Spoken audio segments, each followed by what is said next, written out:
শ্রী শ্রী সদ্গুরু সংঘ পঞ্চম খণ্ড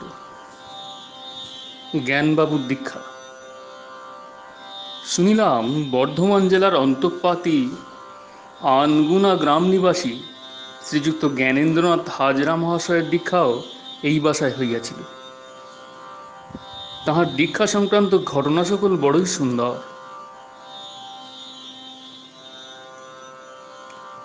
সংসারে নানা প্রকার বিঘ্ন বিপত্তির ভিতরেও ঠাকুর নিজ জনকে কিভাবে আকর্ষণ করিয়া চরণতলে স্থান দেন জ্ঞানবাবুর দীক্ষা গ্রহণ তাহার একটি নিদর্শন। এই সম্বন্ধে জ্ঞানবাবু নিজে যাহা ছোট দাদার ডায়েরিতে বিস্তৃতভাবে লিখিয়া দিয়াছেন, অতি সংক্ষেপে তাহার কিয়দংশ এই স্থানে উদ্ধৃত করিলাম। জ্ঞানবাবু লিখিয়াছেন, আমি ব্রাহ্ম মতাবলম্বী ছিলাম। পদ্ধতিমতো উপাসনায় অশ্রুপুলকাদি ভাব হইত, কিন্তু কোনো ভাব স্থায়ী হইত না, প্রাণের অভাবও মিটিত না। এ সকল বিষয় গোসাইয়ের শিষ্য আমার আত্মীয় শ্রীযুক্ত দেবেন্দ্রনাথ সামন্তকে জানাইলে তিনি বলিলেন,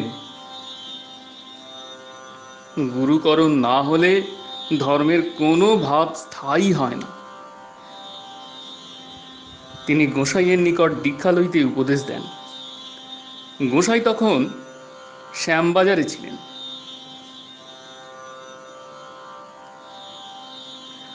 আমি দেবেন দাদার সঙ্গগুণে গোসাইয়ের প্রতি এত দূর আকৃষ্ট হইয়াছিলাম যে প্রত্যহ কলেজে না যাইয়া বেলা 12টা হইতে 5টা পর্যন্ত তাহার নিকট বসিয়া থাকিতাম।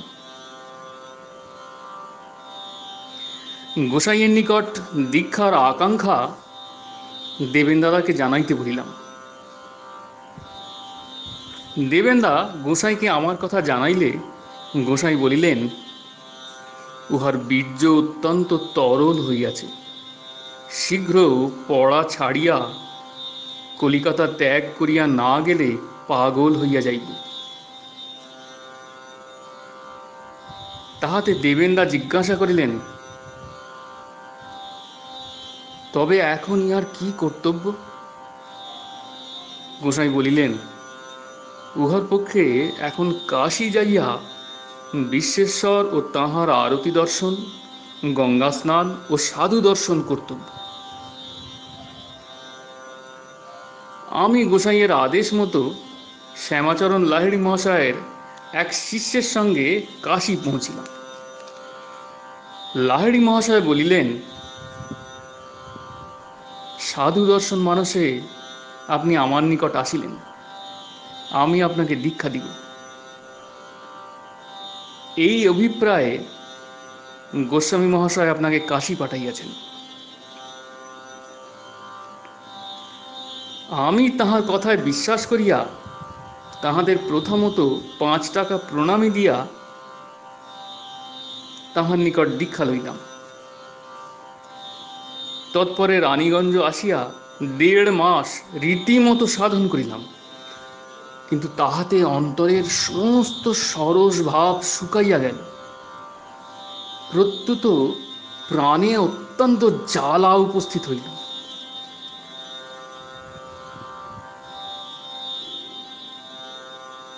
এই সময়ে আমি ব্রাহ্ম সমাজের আচার্য নগেন্দ্রবাবুর পরামর্শে গোসাইকে সমস্ত অবস্থা লিখিয়া জানাইলাম,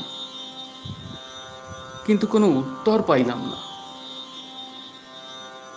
1298 সালের চৈত্র সংক্রান্তির দিনে গঙ্গা জলে এই সাধন ত্যাগ করিলাম।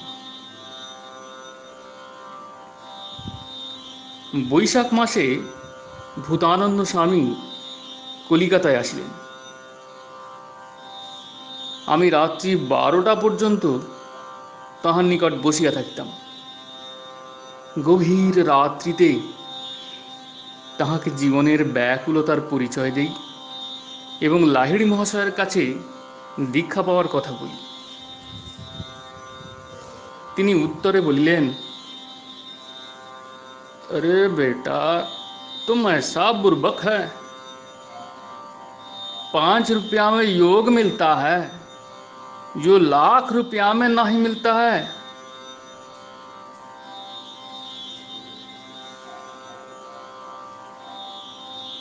গোস্বামী মহাশয়ের নিকট দীক্ষা লইতে ইচ্ছা করিয়াছে শুনিয়া তিনি খুব সন্তুষ্ট হইয়া বলিলেন, হো যায়গা। তৎপরে গোস্বামী মহাশয় এই বৎসর বৈশাখ মাসে কলিকাতায় আসিয়া অভয়বাবুর বাসায় উঠিলেন। আমি দেবেন্দার নিকট খবর পাইয়া তথায় যাই এবং নৃসিংহ চতুর্দশীর দিনে ভোর রাত্রি 4টার সময় সাধন পাই। সাধন পাইবার সময় ভিতরে যেন একটা বৈদ্যুতিক স্রোতের মতো অনুভব করিলাম, তাহাতে আমাকে অবসন্ন করিয়া ফেলিল। এখন আমার মনে হয় যেন আমার প্রাণের অভাব পূর্ণ হইয়া গিয়াছে। লাহিড়ী মহাশয়ের নিকট দীক্ষা পাওয়ার বিবরণ ঠাকুরকে বলাতে তিনি বলিলেন, ইহা তোমার পক্ষে প্রয়োজন ছিল, ইহাতে তোমার কল্যাণই হইয়াছে।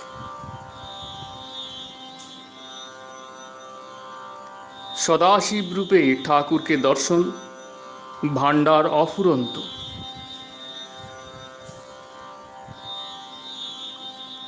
এই বাসায় ঠাকুরের অবস্থানকালে শহরের গুরুভগিনীরা মধ্যাহ্নে আসিয়া ঠাকুরকে ফুল চন্দনাদি দ্বারা পূজা করিতেন। এই পূজার সময়ে গুরুভগিনীরা কখনো কখনো ভাবাবেশে সংজ্ঞাশূন্য হইয়া পড়িতেন।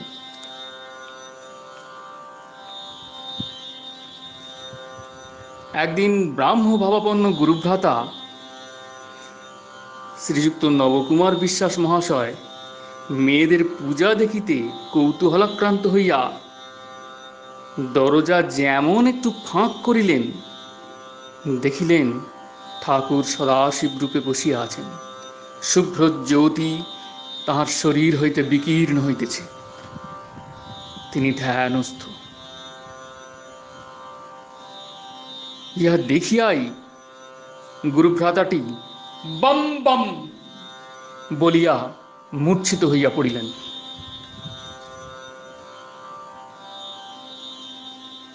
শুনিলাম গুরুভগিনীরা কেহ ঠাকুরের চরণে ফুল চন্দনাদি দিতে পারিতেন না, কেবল মস্তকে ও সর্বাঙ্গে সচন্দন পুষ্পমাল্যে ঠাকুরকে সাজাইতেন। প্রতিদিনই মধ্যাহ্নে অভয়বাবুর বাসায় মহোৎসব ব্যাপার হইত। 40-50 জন লোক প্রসাদ পাইতেন। একদিন ঠাকুরের পার্শ্ববর্তী বারান্দায় মেয়েরা পরস্পর বলা বলি করিতেছেন, আজ কি হইবে, ভাণ্ডারে যে চাউল বাড়ন্ত। ঠাকুর অমনি মেয়েদের ডাকিয়া বলিলেন, জ্বালায় চাউল আছে, দেখো গিয়ে। মেয়েরা বলিলেন, আমরা দেখিয়ে আসিয়াছি, কিছুই নাই। ঠাকুর বলিলেন, আচ্ছা আর একবার গিয়ে দেখো না। ঠাকুরের কথা মতো তাহারা গিয়া জ্বালায় হাত দিয়া দেখিলেন অর্ধ জ্বালার অধিক চাউল রইয়াছে। অভয়বাবু ও হরিনারায়ণ বাবুর স্ত্রীর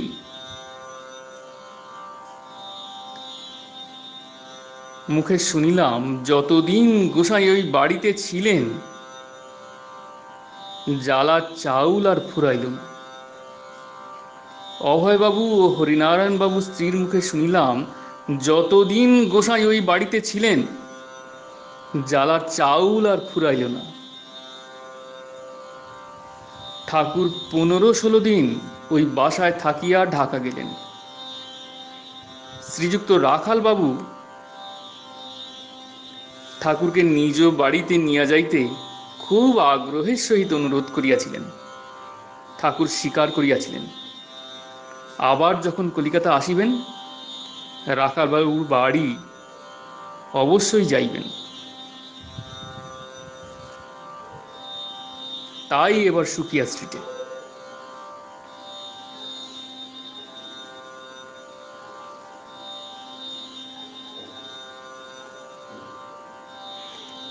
শ্রীমৎ রামকৃষ্ণ পরমহংসদেবের কথা।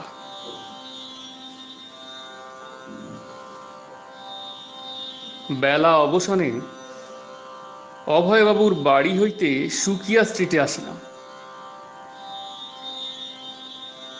কিছুক্ষণ পরে গুরুভ্রাতাদের লইয়া ঠাকুর আসিয়া উপস্থিত হইলেন। পরমহংসদেবের উৎসব খুব সুন্দর রূপে সম্পন্ন হইয়াছে।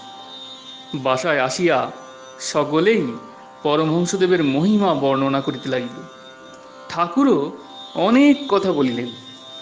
গয়াতে দীক্ষা গ্রহণের পর ঠাকুর কলিকাতা আসিয়া বরাহনগর মলি মল্লিকদের বাগানে পরমহংসদেবের সহিত সাক্ষাৎ করেন।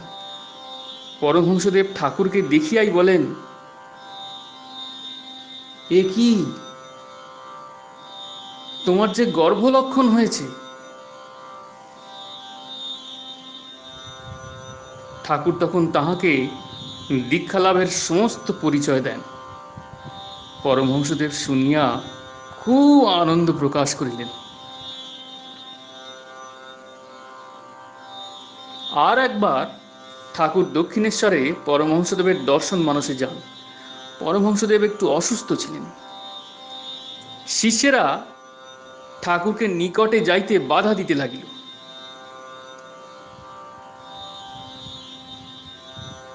পরমহংসদেব তখন হাতে তালি দিয়া ঠাকুরকে ডাকিতে লাগলেন। ঠাকুর সম্মুখে যাওয়া মাত্রেই পরমহংসদেব বলিলেন, আহা, তোকে দেখে যে আমার হৃৎপদ্মটি ফুটে উঠল।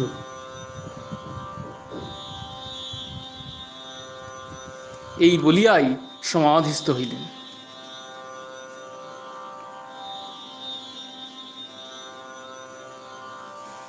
একবার ঠাকুর পশ্চিমাঞ্চলে বহু স্থান ঘুরিয়া কলিকাতা আসিলেন। একদিন পরমহংসদেবকে দর্শন করিতে দক্ষিণেশ্বরে গেলেন।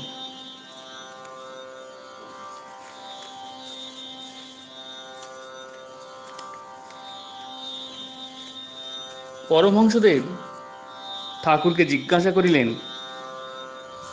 এত তো ঘুরে, কোথায় কিরকম দেখলি বল দেখি। ঠাকুর কহিলেন, কোথাও 4 আনা, কোথাও 8 আনা, কোথাও 12 আনা, কোথাও 14 আনাও দেখেছি, কিন্তু এখানে 16 আনা। পরমহংসদেব শুনিয়া ভাবাবেশে জ্ঞান শূন্য হইলেন। রামকৃষ্ণ পরমহংসদেব সম্বন্ধে ঠাকুর লিখিলেন, একদিন পরমহংসদেব কেশববাবুকে দেখিয়া আসিয়া বলিলেন যে আজ কেশব আমাকে পূজা করেছে, কিন্তু ঘরের দরজা বন্ধ করে, উহা লোকেরা পাছে টের পায়, তা দরজা বন্ধই থাকবে। কেশববাবু প্রকাশ্যে উহাকে গুরু বলিয়া স্বীকার করিলে এতদিন সকলে উদ্ধার হইয়া যাইত। ইহার পরে ঠাকুর আবার লিখিলেন, কেশববাবুর মৃত্যুর 1 মাস পূর্বে তাহাকে দেখিতে গিয়াছিলাম। দেখলাম শরীর মৃতদেহের ন্যায় প্রবাহহীন হইয়া রহিয়াছে। তজ্জন্য দুঃখ প্রকাশ করিয়া বলিলেন, গোসাই, যাহা ভাবিয়াছিলাম তাহা সম্পন্ন হইল না। পথহারা হইয়া ঘুরিয়া ঘুরিয়া যখন পথের সন্ধান পাইলাম, এই বলিয়া আশা হইতেছিল, এমন সময় এই পীড়া। আমাকে বলিলেন, তুমি নাকি নূতন মত অবলম্বন করিয়াছ। আমি বলিলাম, নূতন পুরাতন বুঝি না, ভগবানকে লাভ করিব বলিয়া ব্রাহ্ম সমাজে আসিয়াছি। এখন কত পরিবার ব্রাহ্ম সমাজে, তখন কিছুই ছিল না। সুতরাং সামাজিক বাহিরের বিষয় লইয়া গোল করিতে আসি নাই। ভগবানকে পাইলাম ইহা প্রত্যক্ষ বোধ না হইলে কিছুতেই ফিরিব না। যে কোনো উপায় ধরিতে হয় ধরিব।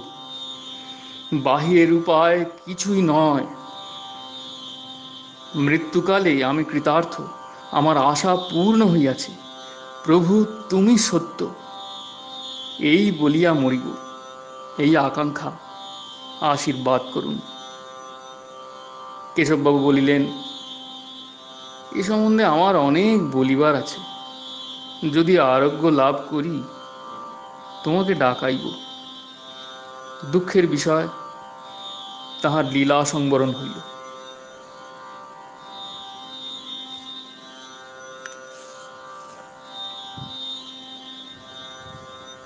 জয় গুরু, জয় গুরু, জয় গুরু। প্রণাম।